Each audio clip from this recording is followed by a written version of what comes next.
Notion de logique. L'activité mathématique se développe suivant trois axes principaux. Le premier axe, la construction d'objets mathématiques. Des objets qui peuvent être des nombres, des figures géométriques, des fonctions, etc. Objets servant souvent de modèle pour étudier les phénomènes physiques, chimiques, biologiques, etc. Le deuxième axe, la recherche de propositions ou assertions sur les objets. Ce sont des conjectures qui peuvent être élaborées à partir de cas particuliers, par observation de dessins ou encore par utilisation de moyens informatiques. Le troisième axe, la démonstration de certaines propositions énoncées précédemment. Une fois démontrées, ces propositions prennent le nom de théorème, propriété, lemme, corollaire, etc. Dans la suite, on va donner une définition d'une proposition. Premièrement, proposition. On appelle proposition ou assertion un texte mathématique qui ne contient pas de variables et dont la construction obéit à une certaine syntaxe et auquel on peut donner un sens qui est soit vrai, soit fausse. Donc, une proposition est un énoncé mathématique grammaticalement juste ayant un sens soit vrai, soit faux. Si P est une proposition vraie, on dit que la valeur de vérité de P est V ou 1. On désigne par 1 ou V que la proposition est vraie. Si P est une proposition fausse, on dit que la valeur de vérité de P est F ou 0. On désigne par 0 ou F que la proposition est fausse. Comme exercice d'application, considérant les énoncés suivants, P, 19 est un nombre impair. Q, 3 plus 2 est égal à 6. R, 3 est égal à 4 plus. Et S, n au carré plus n moins 1 supérieur ou égal à 0, n appartenant à n. Les énoncés P, Q, R et S sont-ils des propositions? Si oui, donnez leur valeur de vérité. P est une proposition, car P est un énoncé mathématique qui ne comporte pas de variables et grammaticalement juste. La véracité de P, 19, est un nombre impair, donc c'est une proposition vraie. Donc P est une proposition qui est vraie. Pour la proposition Q, 3 plus 2 est égal à 6, donc cette phrase, grammaticalement, est juste. Donc S est une proposition, mais 3 plus 2 n'est pas égal à 6, donc qui est fausse. Pour l'énoncé R, 3 est égal à 4 plus. Cette phrase n'a pas de sens. Donc R n'est pas une proposition, car l'énoncé R n'a pas de sens. Pour l'énoncé S, n au carré plus n moins 1 supérieur ou égal à 0, n appartenant à n. Puisque S contient une variable, alors S n'est pas une proposition, car S contient une variable qui est n appartenant à n. Une proposition peut être un axiome qui est une proposition que l'on considère comme évidente, admise sans démonstration. C'est-à-dire qu'on ne cherchera pas à démontrer. Ça peut être un théorème qui est une proposition démontrable qui résulte d'autres propositions déjà démontrées ou admises sans preuve comme des axiomes. Ça peut être une propriété qui est une proposition qui s'attache à la qualité des objets mathématiques, c'est-à-dire qui s'attache à la particularité des objets. Comme exemple, dans un rectangle, deux côtés opposés ont la même longueur. Une proposition peut être un corollaire, qui est une proposition qui est une conséquence d'un théorème. Ça peut être une définition, qui est une proposition qui caractérise un objet mathématique et énonce comment l'objet est construit. Deuxièmement, fonction propositionnelle. Définition. Une fonction propositionnelle est un énoncé P de x, y, z, etc. faisant intervenir les lettres x, y, z, etc. appelées variables appartenant à un ensemble donné E. Et tel que lorsqu'on substitue, c'est-à-dire lorsqu'on donne à chacune de ces variables un objet de E, on obtient une proposition. Autrement dit, une fonction propositionnelle est un énoncé dépendant d'une ou plusieurs variables appartenant à un ensemble donné. Et tel que, lorsqu'on donne une valeur de cet ensemble à chacune des variables, on obtient une proposition. Comme exemple, l'énoncé P de n défini par n au carré plus n plus 3 est un nombre premier où n appartenant à n est une fonction propositionnelle car le texte P de n contient une variable qui est un entier naturel n et chaque fois qu'on donne à n une valeur de grand N, on obtient une proposition car chaque fois que l'on substitue à n un élément de grand N, on obtient une proposition. Par exemple, pour n égale à 0, on a P P de 0 et l'énoncé 0 au carré plus 0 plus 3 est premier. 0 au carré plus 0 plus 3 ça donne 3 et 3 est un nombre premier donc P de 0 est une proposition vraie. Pour n égale à 1, on a P de 1, c'est-à-dire en remplaçant n par 1, défini par 1 au carré plus 1 plus 3 est premier. 1 au carré plus 1 plus 3 ça donne 5 et 5 est un nombre premier donc P de 1 est une proposition vraie. Pour n égale à 2, on a P de 2 défini par 2 au carré plus 2 plus 3 est premier. Or 2 au carré plus 2 plus 3 est égal à 9 et 9 n'est pas premier. Donc P de 2 est une proposition fausse. L'énoncé de P de xy, défini par 2x moins 3y plus 1 inférieur strictement à 0, où xy sont deux réels, est une fonction propositionnelle comportant deux variables qui sont x, y appartenant à R, car chaque fois que l'on substitue à x, y un élément de R au carré, on obtient une proposition. L'énoncé P de x défini par x au carré supérieur ou égal à 0 n'est pas une fonction propositionnelle. Donc on n'a pas dit ce que représentait x, c'est-à-dire donc on n'a pas dit à quel ensemble appartient l'élément x. Troisièmement, les quantificateurs. Petit 1, le quantificateur universel, soit un ensemble donné, P de x est une fonction propositionnelle définie sur E. Les phrases pour tout élément x de E, P de x est vrai, et quel que soit x de E, P de x est vrai, peuvent s'écrire tout simplement, quel que soit x appartenant à E, P de x est vrai, ou quel que soit x appartenant à E, P de x. Le symbole à renverser signifie pour tout ou encore, quel que soit, s'appelle le quantificateur universel. Comme exemple, la proposition le carré d'un nombre réel est positif se traduit par quel que soit x appartenant à R, x au carré est supérieur ou égal à 0. Dire que le carré d'un réel est positif, ça veut dire que le carré de tout réel est positif. Remarque, le x figurant dans la proposition quel que soit x appartenant à P de x est une variable qu'on appelle variable muette, car il peut être remplacé par n'importe quelle autre lettre, y, z, t, etc., sans modifier le sens de la proposition donnée. Si je reviens à la proposition de l'exemple, en remplaçant x par y, on obtient quel que soit y appartenant à R, y au carré est supérieur ou égal à 0. Et on aura toujours la proposition le carré d'un nombre réel est positif. La deuxième remarque, une variable qui est précédée d'un quantificateur s'appelle une variable quantifiée. Exercice, écrire en utilisant le quantificateur universel les propositions suivantes. Pour tout entier naturel, n, le nombre 9 à la puissance n plus 1 plus 9 à la puissance n sur 3 à la puissance 2n plus 1 moins 3 à la puissance 2n est un entier naturel. La deuxième proposition, f est une fonction paire, ou f est une fonction numérique d'une variable réelle. Pour la première proposition, pour tout entier naturel, donc on va utiliser le quantificateur universel, c'est-à-dire quel que soit n appartenant à n, on a 9 à la puissance n plus 1 plus 9 à la puissance n, le tout sur 3 à la puissance 2n plus 1, moins 3 à la puissance 2n, appartenant à n. C'est-à-dire, ce nombre est un entier naturel. Pour la deuxième proposition, f est une fonction paire, ou f est une fonction numérique d'une variable réelle, c'est-à-dire f de R dans R. On sait que la définition d'une fonction paire est f de moins x est égal à f de x pour tout x appartenant au domaine de définition de la fonction f. D'où, quel que soit x appartenant à R, f de moins x est égal à f de x. Car dans notre cas, le domaine de définition de la fonction f est l'ensemble R. Comment démontrer une proposition du type quel que soit x appartenant à E, P de x. Pour démontrer une proposition du type quel que soit x appartenant à E, P de x, on commence la plupart du temps par fixer un objet x0 de E, avec lequel on va travailler pour démontrer que la proposition P de x0 est vraie. La nomination x0, on peut le remplacer par des lettres A, B, C, etc.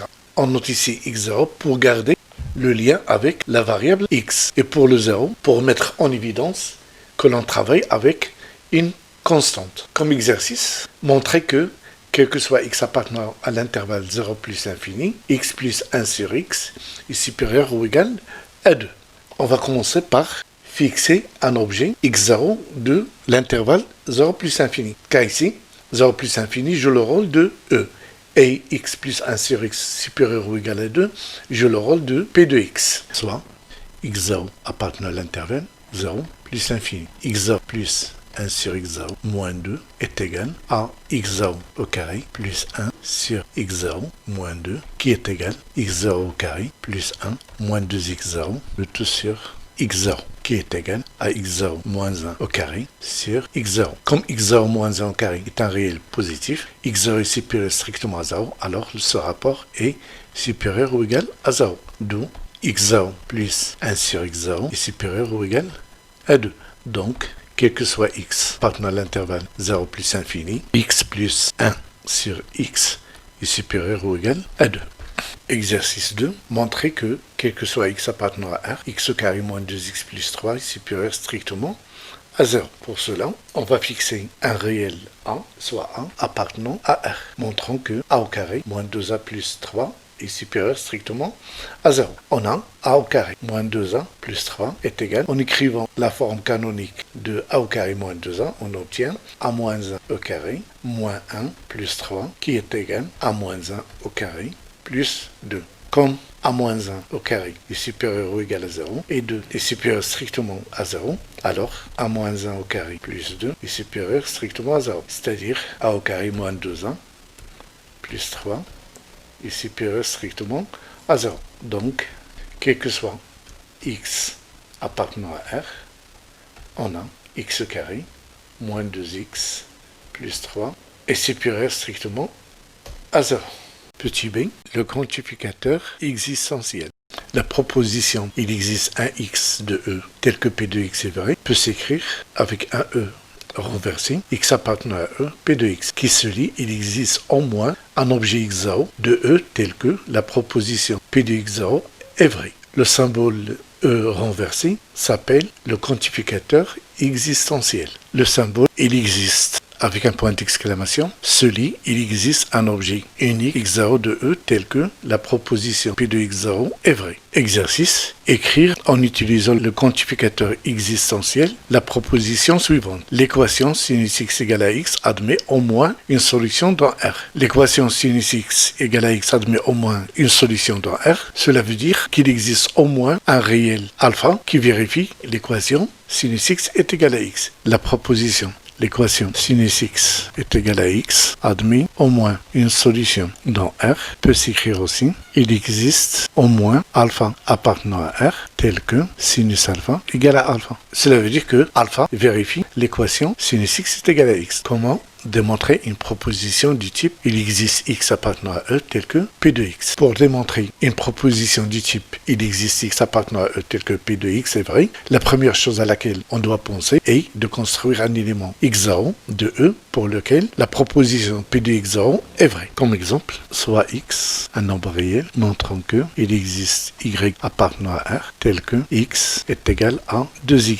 Donc pour montrer cette proposition, il faut penser à construire un y tel que x est égal à 2y. On a x est égal à 2 fois x sur 2. Et en posant y est égal à x sur 2, on a trouvé un y appartenant à R tel que x est égal à 2y. Donc, il existe y appartenant à R tel que x est égal à 2y, sachant que y est égal à x sur 2. Une autre méthode, on peut résoudre l'équation x égale 2y où y est l'inconnu. Donc l'existence de y dépend des solutions de l'équation x est égal à 2y. Résolvons l'équation x égale 2y est équivaut à y est égal à x sur 2. Donc l'équation x égale 2y admet une solution qui est y égale x sur 2. Et par conséquent, il existe y appartenant à R tel que x est égal à 2y.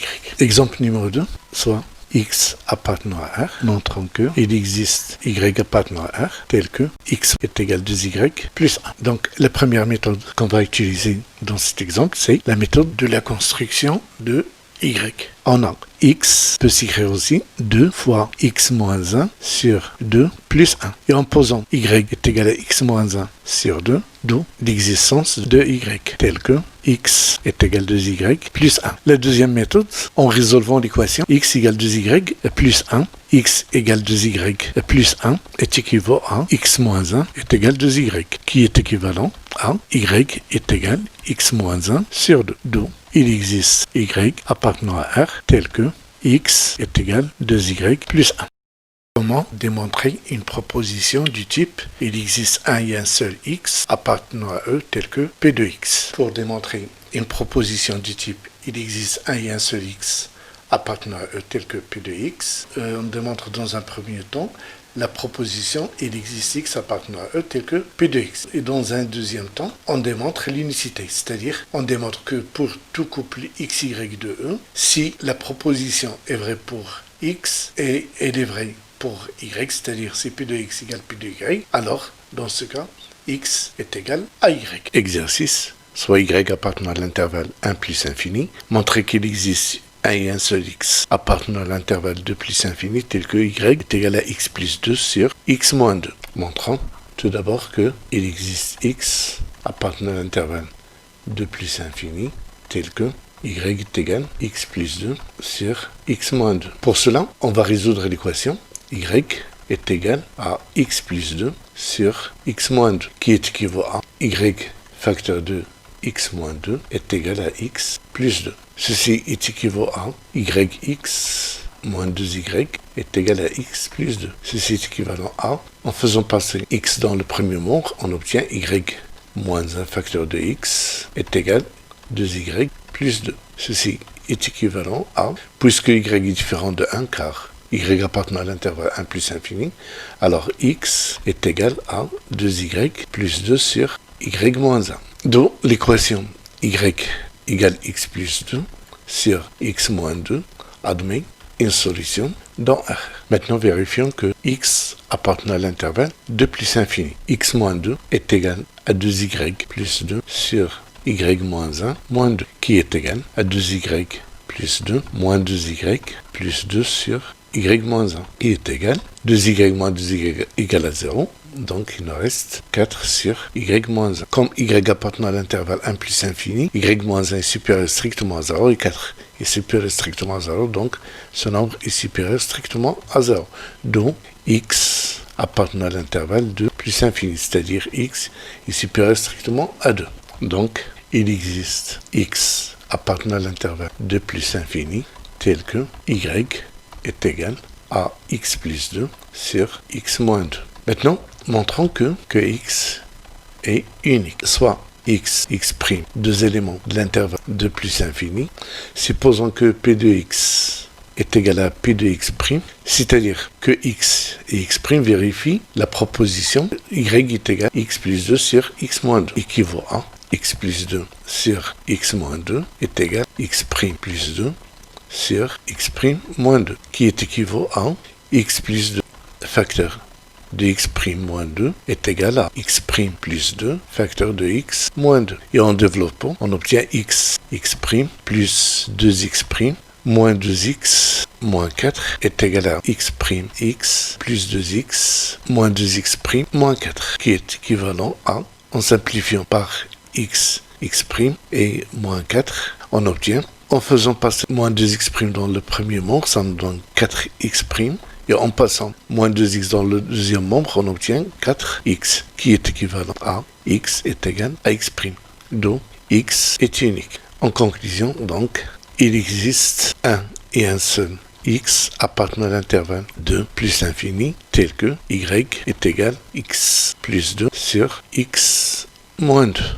Un énoncé peut contenir plusieurs quantificateurs de même nature et de nature différente. Par exemple, pour tout réel négatif au nul, tout réel y positif au nul, xy est inférieur ou égal à 0. Que l'on peut écrire, quel que soit x appartenant à R-, quel que soit y appartenant à R+, x fois y est négatif. Deuxième exemple, pour tout réel x, il existe un entier relatif n tel que x est compris entre n et n plus 1, que l'on peut écrire aussi, quel que soit x appartenant à R, il existe n appartenant à z tel que x est compris entre n et n plus 1. Troisième exemple, il existe un entier relatif n pour tout réel x, on a x compris entre n et n plus 1, que l'on peut écrire aussi, il existe n appartenant à z, quel que soit x appartenant à R, x est compris entre n et n plus 1. Mais il faut faire attention au mélange des quantificateurs. Par exemple, considérons les propositions P quel que soit x appartenant à R-, quel que soit y appartenant à R+, xy inférieur à 0. Et la proposition Q, quel que soit y appartenant à R+, quel que soit x appartenant à R-, xy est inférieur ou égal à 0. Dans la proposition Q, on a changé x par y et y par x. Donc le sens des deux propositions, c'est le même parce que les variables x, y sont des variables muettes. Si on remplace x par y ou y par x, le sens ne change pas. Donc, si un énoncé comporte des quantificateurs de même nature, alors le sens de cet énoncé ne change pas si on change l'ordre des quantificateurs, voire les propositions P et Q. Maintenant, considérons les propositions R, quel que soit x appartenant à R, il existe n appartenant à Z, tel que x est compris entre n et n plus 1. S, il existe n appartenant à Z, tel que quel que soit x appartenant à R, n, x est compris entre n et n plus 1. La proposition R signifie que tout réel est compris entre deux entiers relatifs consécutifs. Et c'est la définition de la partie entière d'un réel. Et la proposition S signifie qu'il existe un entier relatif n tel que tous les réels sont compris entre n et n plus 1. Et ce qui est faux. Et on voit bien que lorsqu'on change l'ordre des quantificateurs de nature différente, le sens de la proposition change. Donc, si un énoncé comporte des quantificateurs de nature différente, alors le sens de cet énoncé change lorsqu'on change l'ordre des quantificateurs.